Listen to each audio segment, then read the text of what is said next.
So imagine someone at work comes to you. They approach you. And this person is an expert in their field.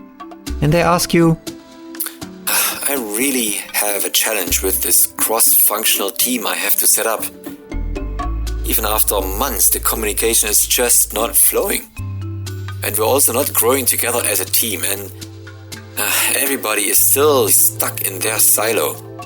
Seriously at a loss. And I was hoping, do you have an idea what I can do in this area, in this way? oh, let's have a break. Well, let's imagine you yourself, you don't have actually a lot of knowledge in this area. Yeah, in the functional area, you're not that familiar. Maybe you have been in a cross-functional team before, but you've never really assembled one from scratch. So how do you respond back to this person? In this episode, we're going back to the roots a little bit here. And the question that I used to form the title of this episode, how do I help someone without knowing more than them, is a very central one, because I've been asked this still so many times. How can I possibly help someone if I don't have experience that surpasses them? And that very question is at the core of understanding really what coaching, for example, is about. A coaching approach that someone can take when someone with a question like this approaches you. So let's have a look at how we can possibly help someone in this situation. Maybe not with a full coaching conversation, but using coaching techniques. Well, see you after the break.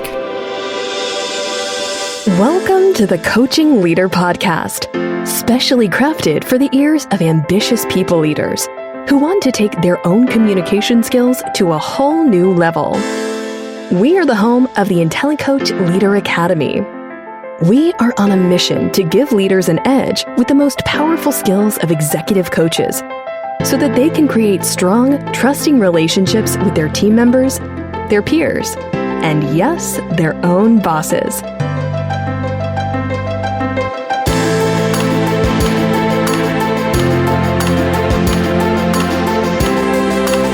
And here is Maik, your host.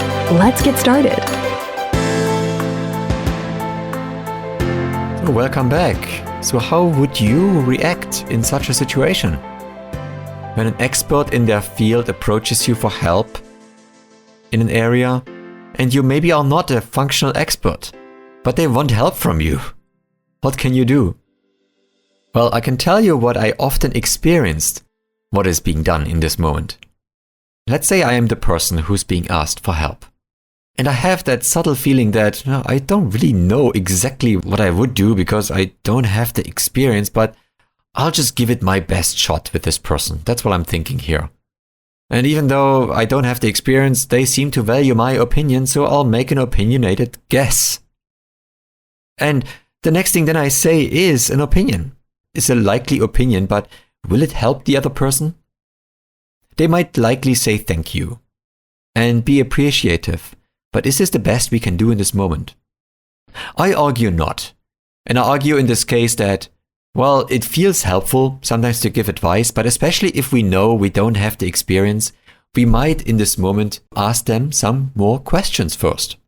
And in the end, even if you are a leader coach, if you are certified as a coach, in this kind of moment, you don't have to be disruptive and offer a coaching conversation. By asking them, oh, thank you for this. Can I coach you on that?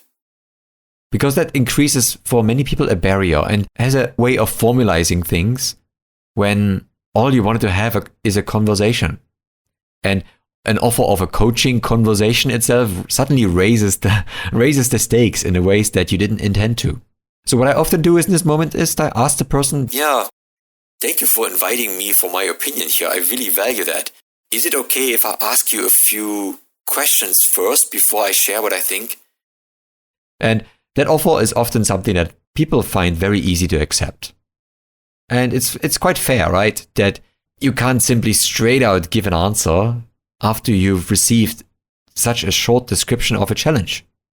Because in a certain way, if you are able to give an answer very quickly, an opinion, it sort of subtly trivializes the problem or the challenge that the other person brings. Look, this is how easy it is to solve this. You tell me your challenge that you've been facing for the last 4 months, and I can give you an answer, a suggestion within 1 minute. It trivializes somebody's problems. And it makes it actually harder for people, even if they ask for your help, to accept it. It's a lot more respectful as an approach and more helpful too, and more focused if we take some time to understand them more. Because in the end, based on the example that I gave here, I really have a challenge with this cross-functional team setup. The communication is not working and we're not growing together as a team. Yes, this is a problem description, but I don't really know from the person what they really want to get and what they want to overcome. And that is because if I just flat out give an opinion or even a well-meant opinion or advice, I sort of make a lot of assumptions that I know exactly what the other person's challenge are. And the topic that I actually bring here is, by no coincidence, a very good coaching topic. And what makes that so? It is because we're having an expert here. An expert in their field, they're highly resourceful, yet they struggle in a certain way and in an area where there are no black and white answers. It's not a question of, I don't know how to run this system, or I don't know when my team needs to have performance reviews every year. Well, these questions are black and white. They are closed because there are clear black and white answers for them. If somebody comes to you asking, the communication is not working, we are not growing together as a team, we are stuck, then there are no black and white answers. There are ways, however, this person who has the challenge can approach it.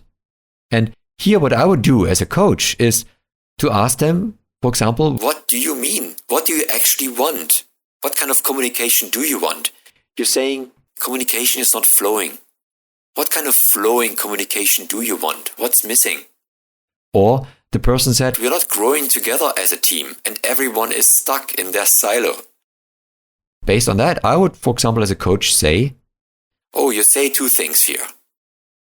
The first thing is, you're not growing and you're saying that people are stuck. So I hear you want that people are growing together as a team. So what do you mean by growing together?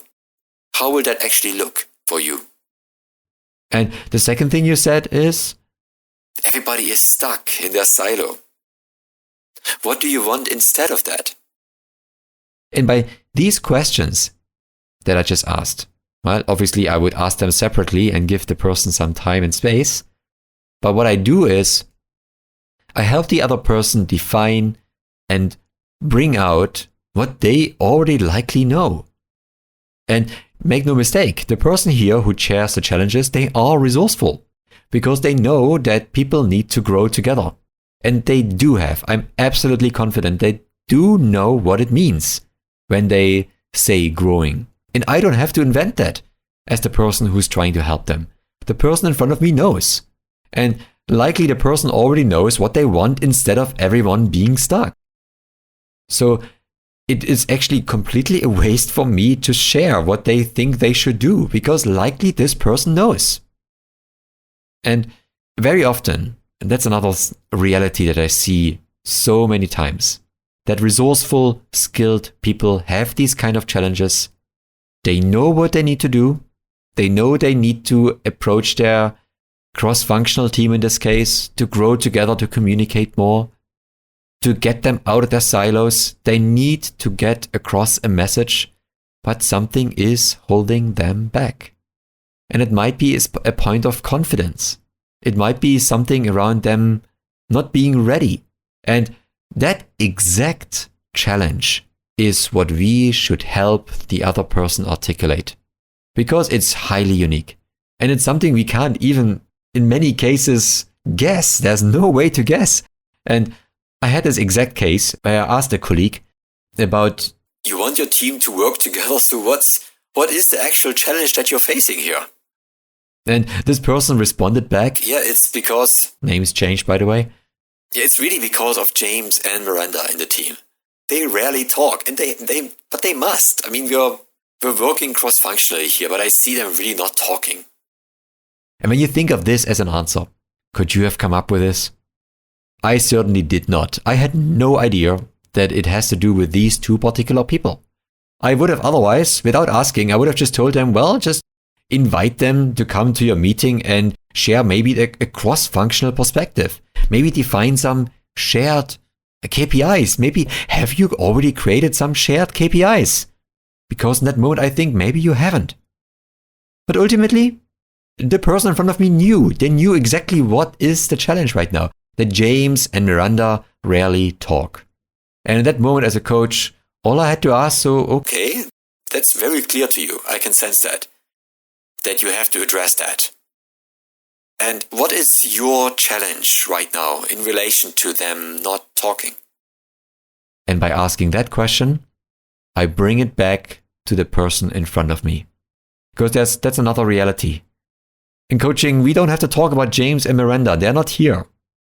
But we have to talk about the person in front of us and the way they approach that challenge. That's what good coaching is about. And to finding out what they need to address. So I hope this was an interesting little excursion in a hypothetical but very real, very realistic coaching scenario or coach-like scenario. It will happen so many times, so often to you, that highly skilled, capable people approach you with a challenge and you just think to yourself, that's so simple. Why don't they just... And then fill in your blanks with what you think would be the simple answer. But I hope in this episode it became clear that by doing this, by just answering, we're often trivializing someone else's challenge. And very often people approach you only after they are out of options, after they have tried many things. And by at least asking them some questions to understand better what's the real challenge, what do they actually want, we are showing them respect. We're showing them respect towards the gravity of their challenge. We're not trivializing it. And we're giving them a chance to actually verbalize what they want and to share what they likely know they need to do, yet are just not ready to do yet. That's the power of coaching, by helping peers, helping team members to take the steps they know, right? And again, just to zoom out a bit here before we close this episode, we have to make a clear distinction between a coachable scenario or one that maybe is not so right for it. Again, in this case, it's because communication is not working, not growing together, and actually communicating that. And that's a highly unique challenge. Do not use a coaching approach, for example, when you need to train someone or when you know there is a factual right answer. Yeah, because then it's like dangling a solution in front of somebody's nose. And while this works well in a training scenario, it is dismissive and it's derogatory. It's top down in a situation when you are with somebody and they just want an answer and you're dangling that in front of them, asking, why don't you know this? You should know this. Zooming out, what we saw in this episode is a display of an activated coaching mindset towards someone. And when we do this, when we are able to switch that on, when somebody challenges or brings a challenge towards us, it can be so empowering. And people will remember you for the fact that they feel empowered through conversations with you. And isn't there a more fulfilling way to lead? By getting people to go away with a feeling of, I did this, and this person helped me, they partnered with me. I feel motivated, I feel I have autonomy, I feel I'm mastering something here for myself. Rather than them going away and thinking, yeah, I shared my challenge with them. It was, I think, a good idea. But I'm still stuck with James and Miranda. I still don't know how to figure that out.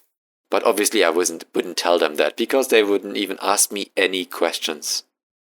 And that's something, by the way, we rarely hear the people say who we help. And maybe I see this because obviously coaching has a big role in my life.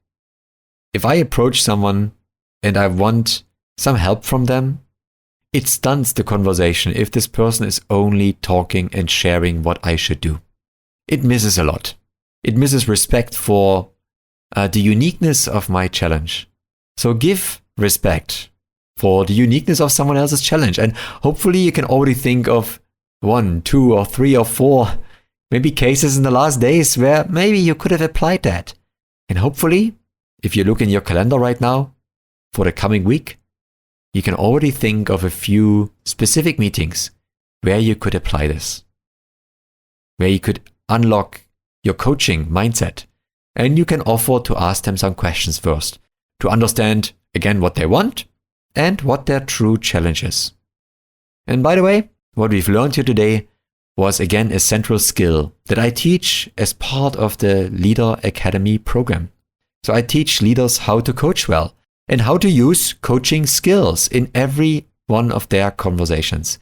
And as you can see today, we don't have to go full in offering a coaching conversation that embraces the entire process of coaching. While we do this many times, in a situation like this, we don't have to. But we're using a coaching approach, and specifically, we're using the coaching mindset. That means we believe that the other person can figure things out. And we're using powerful questioning techniques and active listening by reflecting back what people say to us. If you have questions about this, and if you think that I want to build these skills, I'm not very natural in this yet, I really want to take my game here to the next level, let me know. All it takes is just to send me a note, and I'd be very happy to have a 30-minute conversation with you and even do some impromptu skill practice so you can see what it feels like to actually use a more coach-like approach with other people around you. So all the best, this is Maik, and I hope this was a valuable little scenario practice here. I'll see you all around. Bye. You've been listening to the Coaching Leader Podcast. To ensure you never miss an episode or other updates from us, head over to IntelliCoach.com. Here you will find our magic link to subscribe to our podcast. Thanks a lot for listening. Hear you soon.